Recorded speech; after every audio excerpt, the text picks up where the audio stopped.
Magandang araw sa aming mga taga-subaybay. Sa araw na ito ay ibabahagi ko ang isang magandang kwento na inyong magugustuhan. Pero bago ko simulan ng kwento ay inaanyayahan ko kayo na mag-subscribe sa aming channel.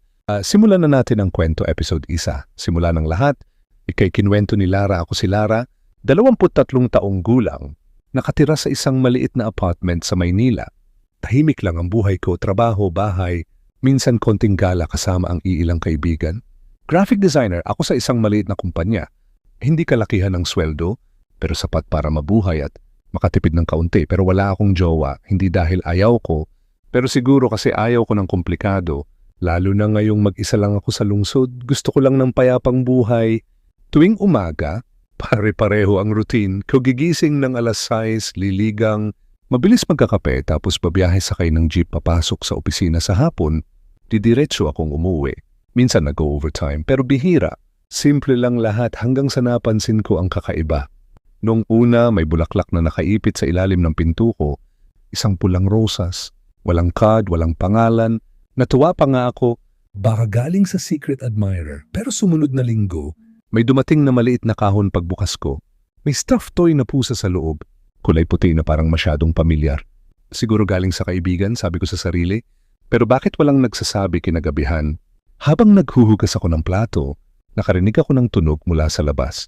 Parang may naglakad sa pasilyo, pero huminto sa tapat ng pinto ko. Lumapit ako at sumilip sa butas ng pinto. Wala, pero ramdam ko may nakatingin. Mula nun, nagsimulang mabago ang payapang buhay ko. Wala ko biro lang ang lahat, o baka ako lang ang nag-iisip.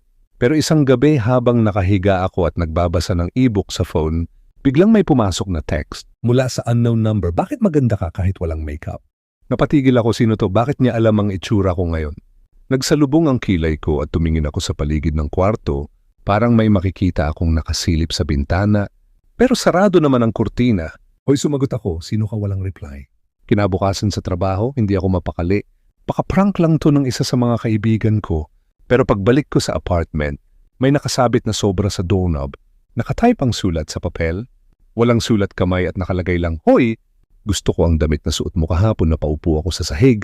Kahapon nakaputi akong dress." Ibig sabihin sinundan niya ako o pinapanood ako mula sa malayo dahil kinagabihan hindi ako makatulog. Maya-maya ay may narinig akong kaluskos sa pasilyo.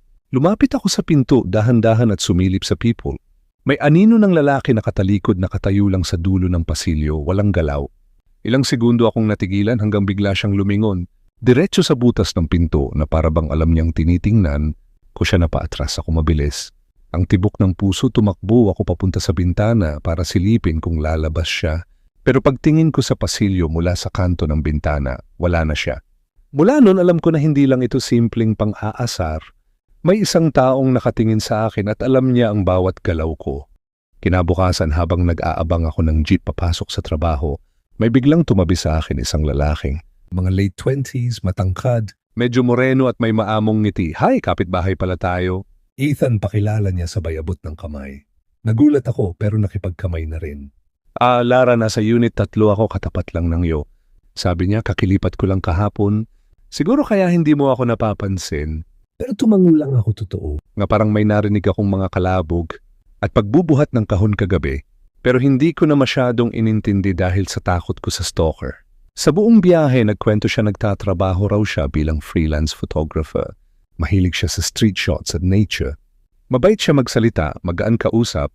Medyo natawa pa ako sa ilang biro niya, parang saglit na nawala yung bigat ng iniisip ko. Pero pagdating ng gabi, bumalik ang kaba. May bago na namang mensahe sa unknown number.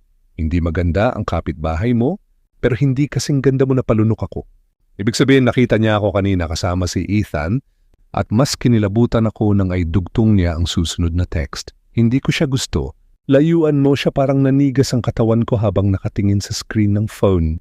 Kanina lang parang may bago akong kaibigang makakasama rito sa apartment complex. Pero ngayon iniisip ko na kung ligtas ba akong kausapin pa si Ethan. Dahil kung alam ng stalker ko ang bawat kilos ko, ibig sabihin malapit lang siya at baka mas malapit kaysa sa iniisip ko, hindi naman siya ligtas. Ilang araw akong parang laging may nakatingin sa likod ko sa opisina, sa jeep, kahit sa pantry habang kumukuha ng kape. Lahat ng tao sa paligid ko tinitingnan ko kung pamilyar, pero wala lahat estranghero. Isang gabi pag-uwi ko mula sa overtime, nadatnan ko si Ethan sa pasilyo, nakasandal sa pinto ng unit niya, may hawak siyang paper bag. Oy, gising ka pa bati niya, oo. Kararating ko lang sagot ko. Lumapit siya ng bahagya at iniabot sa akin ang paper bag. Nag-bake ako ng cookies sobra kasi baka gusto mo nang umiti ako kahit kinakabahan pa rin. Salamat, bago siya pumasok sa unit, niya bigla siyang tumingin sa paligid at bumulong, "By the way, ingat ka, ha? Bakit napaangat ang kilay ko? Bakit napapansin ko lang may nakatayo minsan sa dulo ng pasilyo tuwing gabi? Hindi ko makita ang mukha, akala ko nga bisita mo.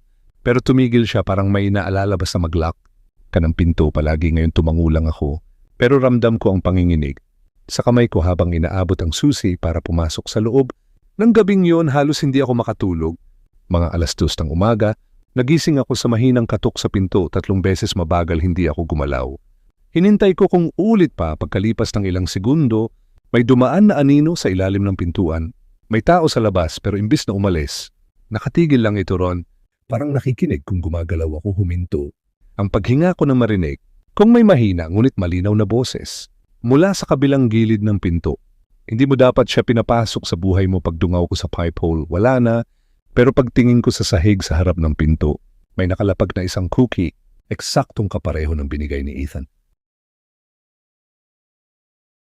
Kinabukasan nagdesisyon. Hindi ako pwedeng umasa lang sa kaba at hula. Kailangan kong malaman kung sino ang stalker. Nagsimula ako sa mga CCTV sa apartment building. Kinausap ko si Mang Rolly, ang matandang caretaker.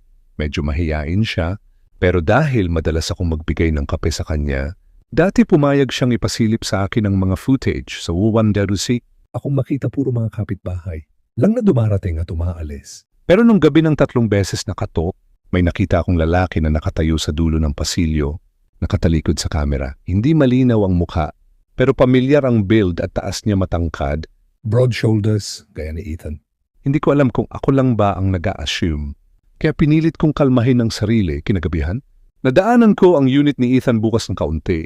Ang pinto parang hindi sinasadyang naiwan. Narinig ko siyang parang nasa kusina abala. Hindi ko alam kung anong pumasok sa isip ko. Pero marahan akong sumilip. Una kong nakita ang isang kamera na nakapatong sa mesa. May ilang prints na nakakalat sa tabi nito. Lumingon ako para siguraduhin na wala siyang papalapit. Tapos dahan-dahan kong tiningnan ang mga litrato. Halos mahulog ang puso ko sa sahig.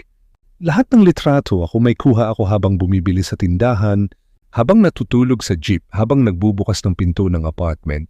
At may isa pa kinunan mula sa loob ng kwarto ko habang natutulog. Ako napaatras ako sa takot at aksidenteng natama ng gilid ng pinto. Bigla siyang lumabas mula sa kusina, dala ang tasa ng kape. Lara, nakangiti siya, may kailangan ka. Hindi ako makapagsalita. Ang mangiti niya ay tila inosente. Pero ngayon para sa akin, isa iyong maskara.